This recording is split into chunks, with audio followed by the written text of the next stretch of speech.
Fala pessoal, bem-vindos, eu sou o André Pado, estou neste momento assistindo Polis, aqui no Você Podcast.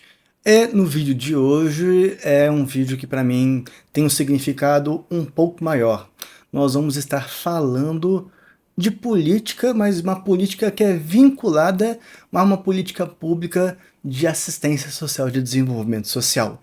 A gente vai falar aqui com mais especificidade da defesa, e aqui eu condecoro de todas as formas possíveis o Jones Manuel, por ser ele também, o Frederico Crepe, vozes aí falando sobre o que está acontecendo aí do governo federal, um governo de esquerda, mas do governo federal esvaziando o BPC para benefício da política econômica brasileira, né? Pelo menos é o que eles dizem, né? Os banqueiros, o baronato aí do petismo diz sobre isso. Mas para mim é um vídeo sensível por quê? Porque eu sou bacharel em serviço social, fiz serviço social, me formei no ano de 2012, atuei como assistente social, né? Porque qual que é a diferença de ser bacharel em serviço social e ser assistente social? Para você ser assistente social, você precisa primeiro se formar em serviço social, ou seja, ser bacharel em serviço social. Assim que você se forma, você é bacharel, é como se fosse um princípio muito semelhante com a OAB ou com CRP de psicologia, de medicina. Você se inscreve, você vai ter ali um número dentro do seu conselho regional de profissional. E aí eu tenho que me inscrever no meu conselho regional para aí sim chegar a esse número, chegar a minha certificação lá de você estar inscrito, e aí eu vou ser assistente social.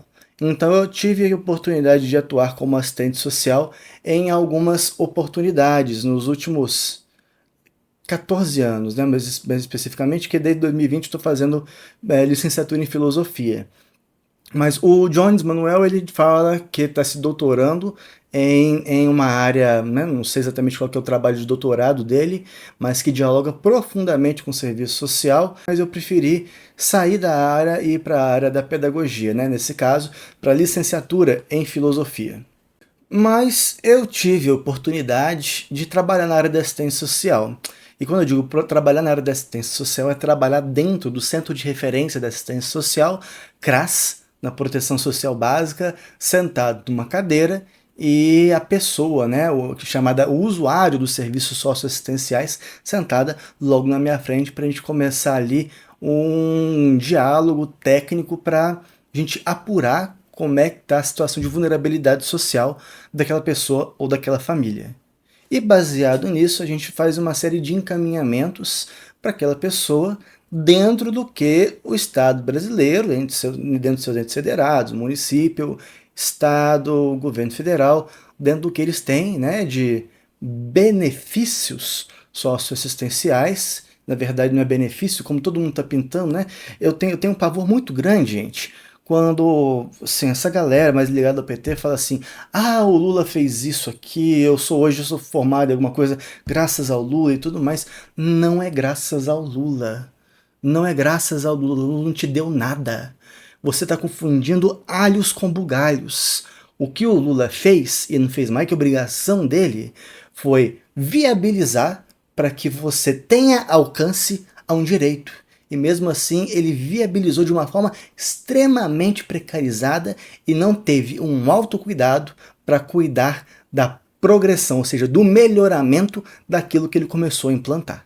Então, Lula não te fez um favor. Lula não é uma pessoa melhor ou pior de ter desenvolvido esses programas. Começou com o Fernando Henrique Cardoso, foi mais disseminado, amplamente disseminado com o Lula, mas o Lula só fez o seu papel, que era disseminar esses benefícios. E na prática, é uma coisa muito ruim a necessidade de receber esses benefícios, porque prova que a política trabalhista, a política econômica, enfim, entre outras políticas, elas estão indo de mal a pior. Por quê? Só se precisa dos benefícios quando as pessoas elas não têm ali condições concretas de se preparar elas mesmas e conseguir, com autonomia, conseguir o que elas querem conseguir. Trabalho, ter uma renda legal, ter um momento de lazer legal, ter comida dentro de casa, ter água paga, ter luz paga, ter uma internet, ter um celular decente também. Então, esse aí é a função dos benefícios, que infelizmente são necessários. Aí eu entendo o Jones também, quando o Jones vai falar, por exemplo, da direita. Ah, mas a direita ela se aproveita dessas situações para falar que esses benefícios são usados, e quando eles são usados, são usufruídos pela população que deles precisa, é uma coisa ruim, porque é sinal que o governo está sendo insuficiente para com eles. Sim, Jones, é uma coisa ruim, cara. É uma coisa ruim que a direita use dessa maneira. Mas eu sinto uma certa falta na fala do Jones dele fazer uma responsabilização bem objetiva e bem robusta das pessoas que não desenvolveram esses programas sociais da forma como deveriam desenvolver. E aí a gente vai pro BPC. Cara, eu fiquei muito, assim, eu demorei pra fazer esse vídeo. Era pra esse vídeo ter saído durante essa semana, que agora que tá passando, a gente tá hoje é dia 4, era pra ter saído aí nos últimos dias. Mas esse assunto me causa ansiedade. Por quê? Eu vi, Johnny, a maioria dos seus vídeos em relação ao BPC. E eu confesso que o diálogo que você fez com o tal do Paulo Gala mexeu muito comigo. Porque o Paulo ele começa a entrar dentro do casuísmo, né? Ah, a família ali não tá precisando, família aquela outra ali não tá precisando e tudo mais. Paulo e Johnny, tá tirando o óculos aqui. Enquanto assistente social trabalhou no CRAS, eu fiz visitas domiciliares às famílias para apurar se elas ainda tinham as características necessárias, né? A gente diz as condições para elas participarem, por exemplo, do programa Bolsa Família. Eu cheguei a fazer visitas em diversas casas para apurar isso. Não posso aqui, Paulo, né, esmiuçar, falar com detalhamento sobre isso, porque enquanto assistente social, não por acaso, a gente tem um código de ética. Então, mesmo que eu seja solicitado por um juiz, eu posso escolher não falar, não dar nenhuma informação ao juiz. Meu código de ética, no caso, né, meu antigo código de ética, eu não sou mais assistente social, ele me resguardava quanto a isso. Então, cara, você tá querendo ser algo que você não é, que é assistente social para julgar quem precisa, quem não precisa, quem tá cometendo, quem tá recebendo indevidamente e tudo mais. Paulo, tem um negócio que chama denúncia, mano. Sabe? Divulga, denuncia. Olha, se você souber de alguém que tá recebendo indevidamente Bolsa Família, BPC, denuncia. Denuncia, sabe?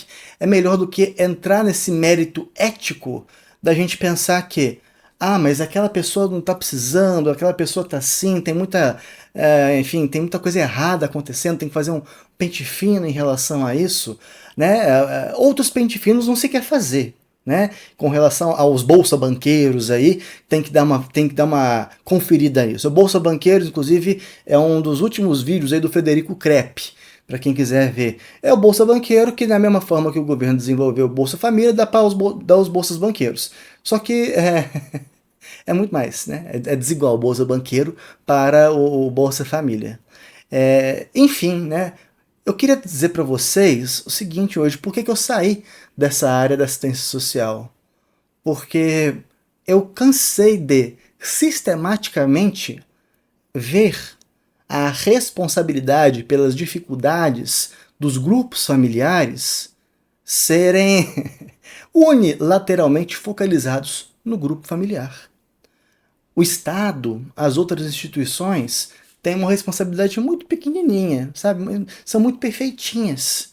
Então, não tem como a responsabilidade que vai sobre elas é muito pequena. Se a gente vê a relação, né, a proporção com que isso atinge as famílias. Então, muitas vezes a gente vê da responsabilização, uma responsabilização abusiva sobre o que acontece com aquele grupo familiar em relação a como deveria estar, o seu grau de vulnerabilidade social. Eles têm que, enfim, né, por passe de mágica, sair daquela condição de vida, né? Ou seja, sair daquela situação de vulnerabilidade. Quem promove essa vulnerabilidade social se chama Estado. Se chama Estado, e o que ele faz ou deixa de fazer em relação à política social, à política econômica, à política de trabalho, em relação às famílias que são assistidas pela proteção social básica, no caso no CRAS, e pela proteção básica especial, que é o CREAS, Centro de Referência de Assistência Social. Então, a vulnerabilidade social ela é provocada. Ela é provocada e as famílias ali elas são o último lugar em que isso chega. Mas até chegar nesse último lugar, isso é arquitetado, isso é estruturado, isso é sistematizado, por quê? Por um conjunto de falhas nas instituições brasileiras. Eu não posso aqui imputar responsabilidade ao profissional X, ao secretário Y, à pessoa X, Z, K, por exemplo. Não posso fazer isso, porque isso é sistêmico. Está, de fato, no Estado brasileiro e é muito difícil da gente conseguir superar isso. Esse perfil de Paulo aí, ele é um perfil mais preponderante, é um perfil que nós temos que responsabilizar as famílias. As famílias estão recebendo as coisas indevidamente, tem muita infração no meio disso, tem muita coisa errada acontecendo. E pior, ô Jones, pior que isso, cara, me deixa extremamente triste, cara. É por isso que eu, eu, eu lá atrás, eu acabei não me filiando ao PSOL, quando eu vi que o Boulos entrou no PSOL. É por isso que também eu me desfiliei do PDT, e é por isso que eu tô me filiando em outro partido. Eu vou falar aqui pra vocês oportunamente, quando a minha filiação for consolidada.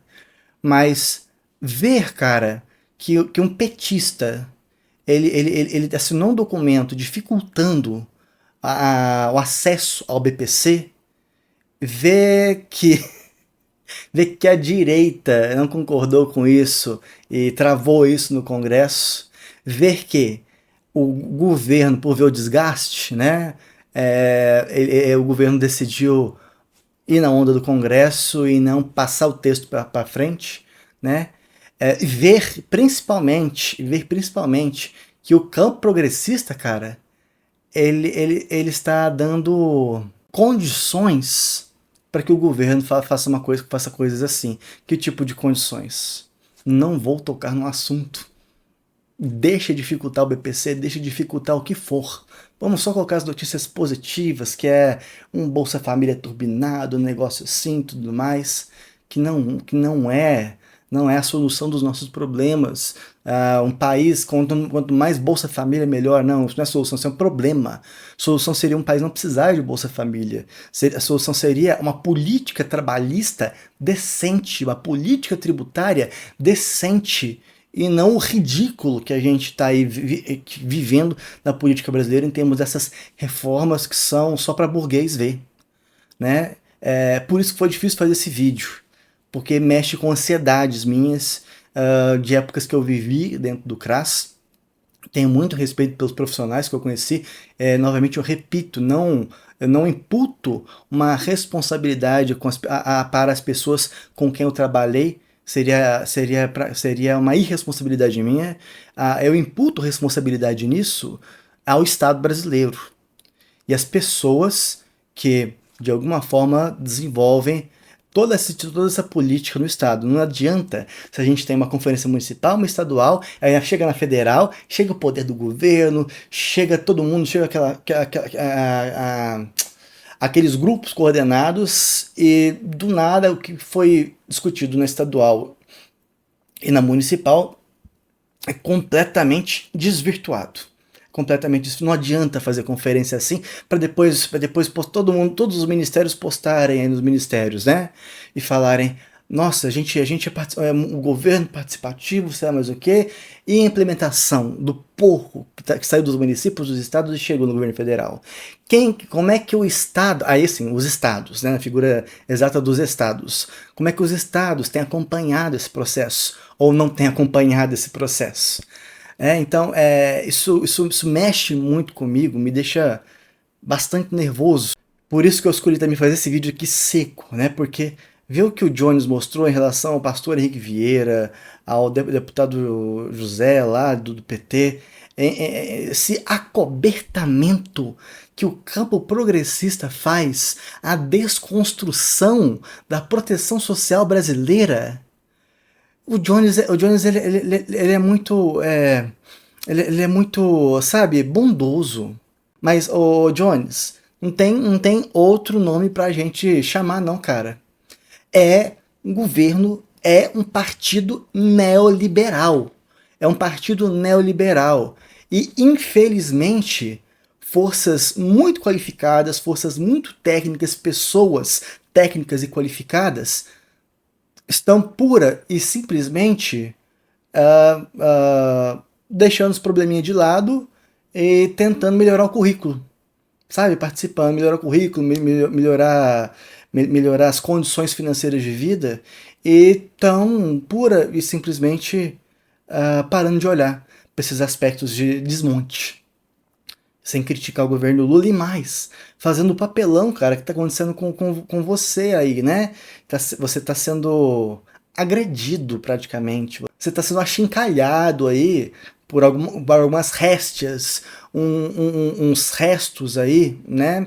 Que, cara, minha solidariedade a você por tá comprando, né? Essa briga aí com o governo federal, porque quem tá na frente no CRAS, quem senta na cadeira do lado do usuário dos serviços socioassistenciais, sabe da importância do BPC, sabe a importância do Bolsa Família, sabe a importância do serviço de convivência e fortalecimento de vínculos, sabe da importância da assistência social brasileira, do desenvolvimento, do fortalecimento da assistência social brasileira frente a essas ondas neoliberais mais ou menos densas que o Brasil vive. E nesse momento a gente vive uma onda neoliberal densa que é desenvolvida aí pelo Lula, pelo seu ministro da Economia Haddad e pelo banqueiro Galípolo agora, que vão agora começar aí um novo momento, né, de desmonte de política pública para poder agradar banqueiro, turbinando o Bolsa Banqueiro. Mas é isso, gente. Fica o desabafo, né? Fica novamente meu agradecimento ao Jones por essa defesa explícita que ele faz, que falta muito a outras lideranças políticas. Anote aí, Ciro Gomes fala bem de política monetária, mas esses assuntos, né, mais colocadinhos assim, ele tem um time muito ruim, ele precisa melhorar muito esse time. E outros comunicadores também, como o Frederico Krepke, que eu já falei também, entre outras pessoas que vem desmascarando esse petismo neoliberal que vem sendo uma marca maior, mas a marca maior é apequenada das expressões desse governo federal aí, que é uma réplica do Fernando Henrique Cardoso Gourmet.